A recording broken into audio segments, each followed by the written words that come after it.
എന്തായാലും നമുക്കൊരു ആസ്ട്രോളജി പിന്നെ എന്തുവാ ജ്യോതിഷം പോയി നമുക്കൊന്ന് കാണാം. എന്താ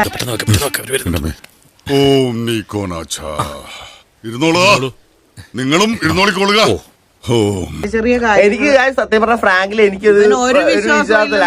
അമ്മ അവിടെ പോണ ഈ അമ്പലത്തിൽ സത്യം പറഞ്ഞ അമ്പലത്തിൽ പോലും അങ്ങനെ എപ്പോഴും പോകാത്തൊരു എന്റെ പറയുന്നതൊന്ന് പ്രവർത്തിക്കുന്ന വേറൊന്നും. ദൈവമില്ല, അമ്പലമില്ല എന്നൊക്കെ വിളിച്ചു പോകും. എന്നിട്ട് ആരും കാണാതെ തലയിൽ മുണ്ടും പോയിച്ച് ദൈവത്തെ തൊഴാൻ പോകും. ആര്? സാറ് തന്നെ. നമ്മളോർക്കും നമ്മുടെ ജീവിതം തകർന്നു പോയെന്ന് ഓർക്കും. അതൊക്കെ ഒരു ചെറിയ ചെറിയ കാര്യങ്ങളുണ്ട്. അവരോട് സംസാരിച്ചാലോ അവര് പറയുന്ന പ്രതിവിധികൾ ചെയ്താലൊക്കെ മാറിപ്പോവും. അമ്മയും മോനും ചങ്ങായിമാരും കൂടി ഇതായിരുന്നില്ലേ പരിപാടി? ഉണ്ടവന് പാ കിട്ടാഞ്ഞിട്ട് ഉണ്ണാത്തവന് ഇല കിട്ടാഞ്ഞിട്ട് അത്രയേ ഉള്ളൂ. ഞാൻ ആസ്ട്രോ ടോക്ക് എന്ന് പറഞ്ഞ ഒരു ആപ്പ് ത്രൂ ഒരു ആസ്ട്രോളജറിനെ ഞാൻ പരിചയപ്പെട്ടു കേട്ടാ. പുള്ളിക്കാരുടെ പേര് എന്ന് പറഞ്ഞ പല്ലവി ഗാരു എന്നാണ്. ഓക്കെ, നല്ല പേര്.